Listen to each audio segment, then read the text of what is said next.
Hello বন্ধুরা, আবারও একটা নতুন ব্লগ নিয়ে চলে এলাম তোমাদের সাথে শেয়ার করতে। তো তোমরা সবাই কেমন আছো? আশা করি ভালো আছো, আমিও ভালো আছি। তো চলো যাওয়া যাক।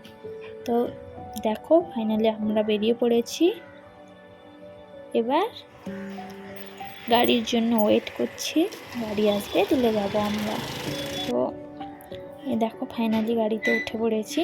তো আমি বলছি কোথায় যাব, কাকে দেখতে যাব সবই বলবো, তোমরা পুরো ভিডিওটা দেখতে থাকো, সব কিছুই বলবো। তাই দেখো তারপর অটো থেকে নেমে ট্রেন ধরে নিয়েছি। এবার আমরা যাব একজনকে দেখতে। তো কাকে দেখতে যাব?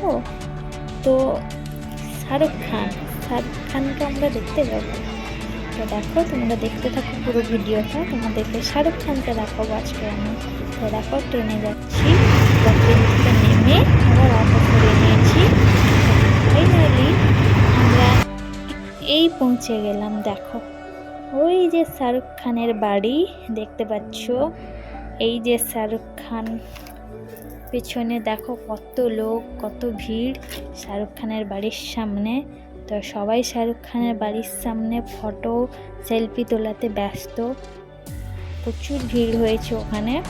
তো দেখো ভালো করে, এই যে শাহরুখ খানের বাড়িতে কাজ চলছে যেহেতু, তাই শাহরুখ খানের দেখা পাওয়া গেল না। শাহরুখ খানকে তো দেখতে পেলাম না, তাই শাহরুখ খানের বাড়িটাই রেখে চলে এলাম। তো দেখো শাহরুখ খানের বাড়ির সামনে কত ভিড়, সবাই লাইন দিয়ে ফটো তুলছে, ওখানে লাইন দিয়ে ফটো তুলছে সবাই। তো দেখো রাস্তার অপোজিট সাইডেও প্রচুর ভিড় আছে। তো তারপরে এই শাহরুখ খানের বাড়ির সামনেই পুরো সামনে দেখো এই সমুদ্র, পুরো বাড়ির সামনেই সমুদ্র। তো এখানেও একটু চলে এলাম সমুদ্রতে। তো এখানে একটু বসবো, এখানে ভিউটা দারুণ লাগছে, দারুণ দারুণ, পুরো সামনেই সমুদ্রটা, খুব সুন্দরই লাগছে। তো শাহরুখ খানের তো দেখা পেলাম না, তো ওই বাড়িটা দেখেই চলে এলাম।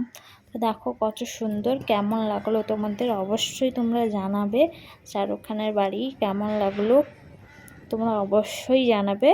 আমি আবার তোমাদের সাথে আবার একটা নতুন ব্লগ নিয়ে আসবো। তো এখন টাটা, বাই বাই, সবাই ভালো থেকো। এই ভিডিওটা তোমাদের কেমন লাগলো অবশ্যই আমাকে কমেন্ট করে বলবে, ঠিক আছে? তো চলো তোমরা সবাই ভালো থাকো, সুস্থ থেকো, আবার পরে দেখা হবে। অবশ্যই কমেন্ট করে জানাবে কেমন লাগলো। Tata, bye bye.